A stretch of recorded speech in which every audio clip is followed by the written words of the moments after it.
Hello, Namaste. Welcome to English Language Learning Channel, the best preparation. To subscribe this channel, please visit YouTube, search the best preparation. When it opens, please click on subscribe button and notification bell. Thank you. Now, let's see today's topic. आजको यस टपिकमा सुरुमै यति लामो कुरा देखिँदैछ,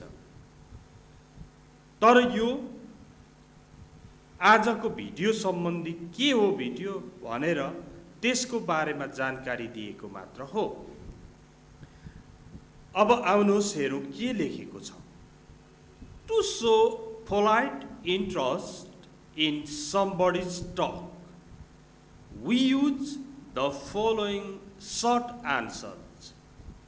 कसैको कुरामा नम्र भई रुचि व्यक्त गर्न हामी निम्न प्रकारका छोटा प्रश्नहरू प्रयोग गर्छौं। ओके, अब यहाँ कुराकानीलाई इन्ट्रेस्टिङ कसरी बनाउने, कसरी बढी रुचिकर बनाउने अथवा कुराकानीमा कसरी आफू इन्भल्भ हुने, जस्ट सुन्ने मात्र गर्यो भने त प्यासिभ लिसनर जस्तो हुन्छ। आफू पनि एक्टिभ हुनु पर्यो, इन्भल्भ हुनु पर्यो, अरूले गरेको कुरामा आफ्नो चासो व्यक्त गर्न सिक्नु पर्यो। यस्ता राम्रा कुराहरू सिकाइएको भिडियो छ आज। Okay, now let's see. यहाँ ए र बी को कुरा हुन्छ। प्रत्येक स्लाइडमा प्रत्येक नयाँ कुरा हो। यो फर्स्ट स्लाइडमा के कुरा भइरहेछ भने my father isn't well today. आज मेरो बुवालाई सन्चो छैन। My father isn't well today भनेको My father is sick today. Ill, sick हुनुलाई isn't well भयो। My father isn't well today. आज मेरो बुवालाई सन्चो छैन भन्दाखेरि Oh, isn't he? What's wrong with him? ए उहाँलाई सन्चो छैन, उहाँलाई के भयो त? हेर्नु त, चासो दिने भनेको यही हो, नत्र भने के भन्ने त?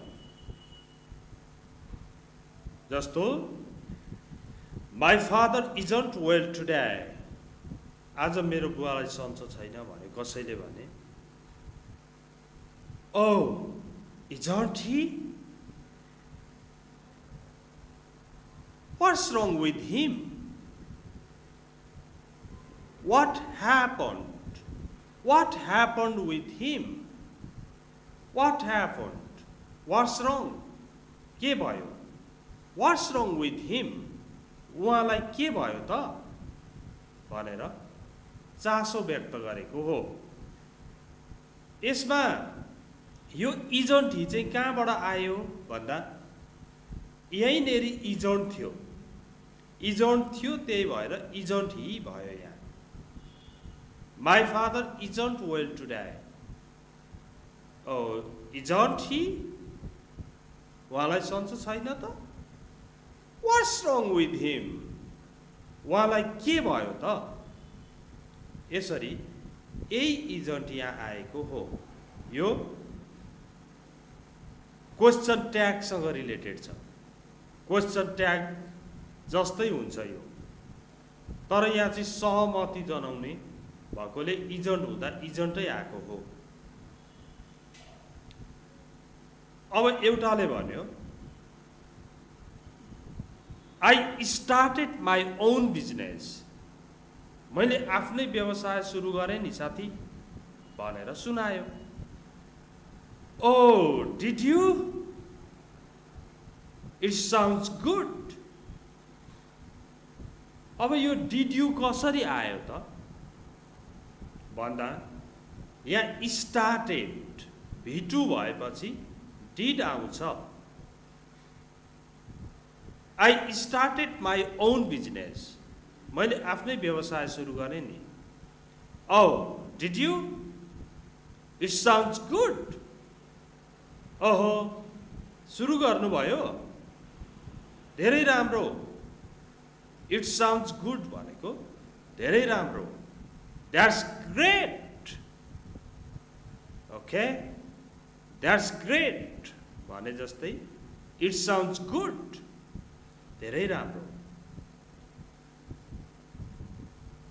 Okay. V2 भयो भने did आउँदो रहेछ।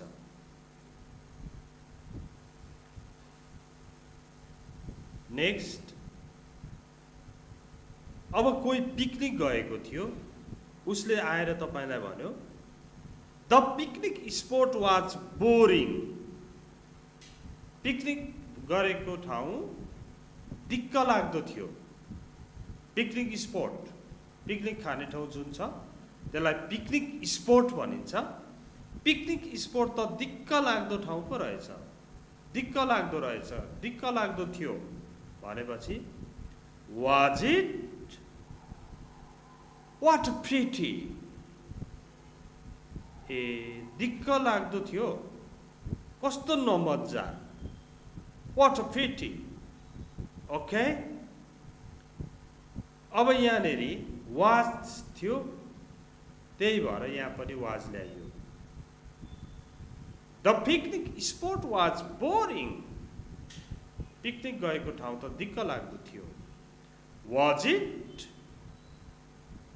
What pretty. दिक्क लाग्दो थियो, कस्तो नमज्जा। ओके, फेरि यहाँनेरि हरि वेन्ट आयो। WENT वेन्ट देख्ने बित्तिकै यो V2 भएपछि डिड आउँछ।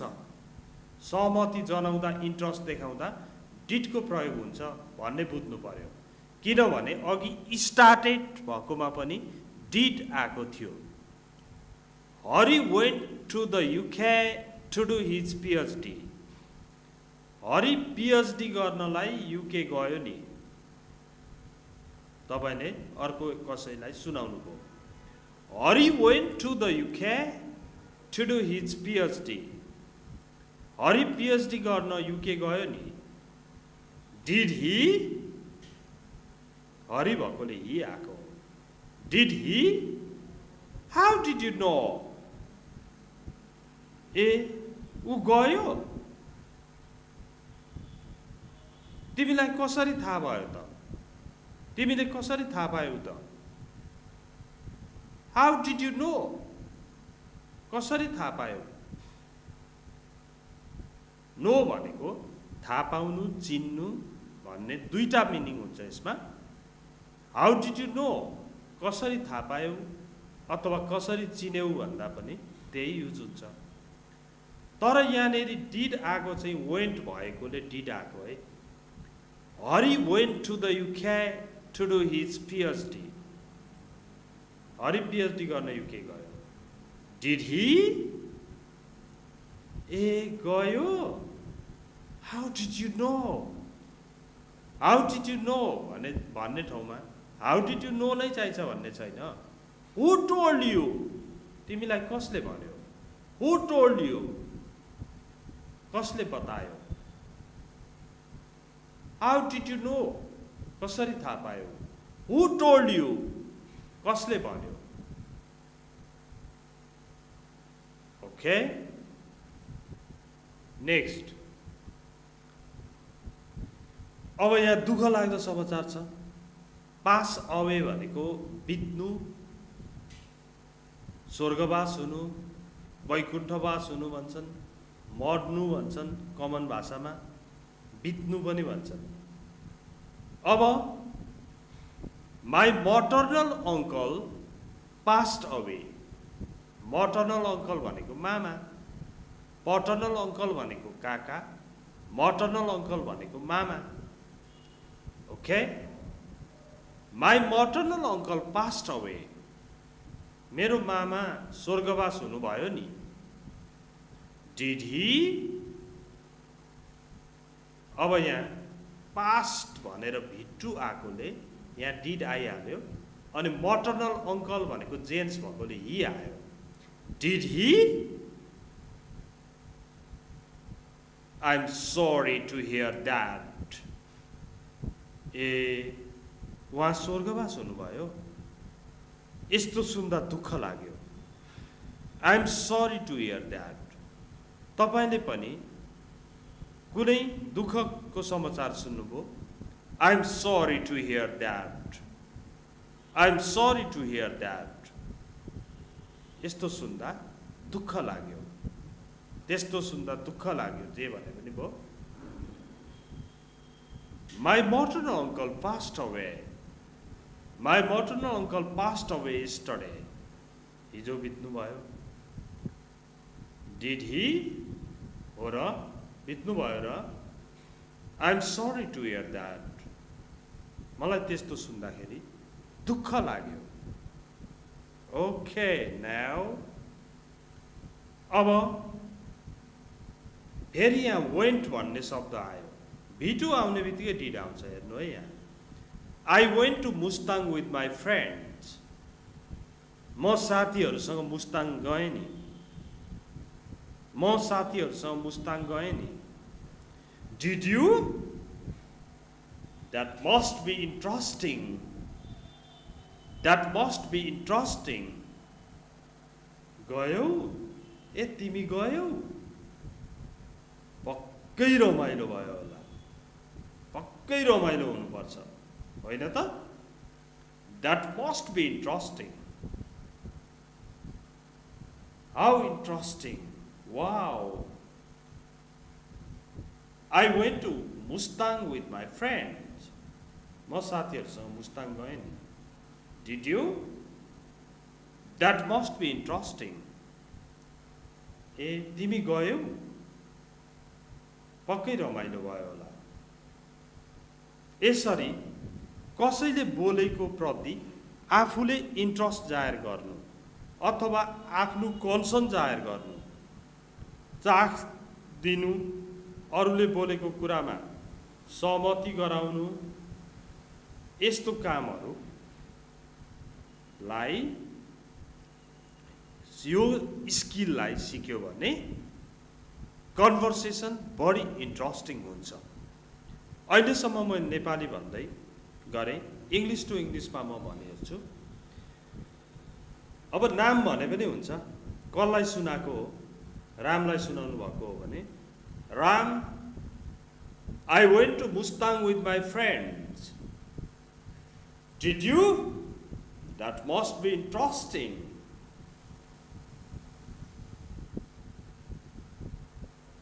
Hari,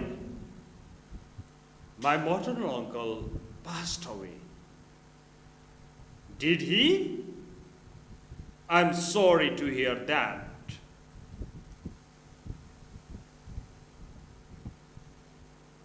Hari went to the UK to do his PhD. Did he? How did you know?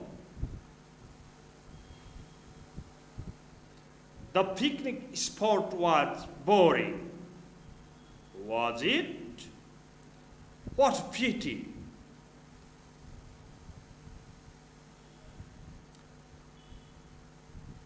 Ram, I started my own business. Oh, did you? It sounds good.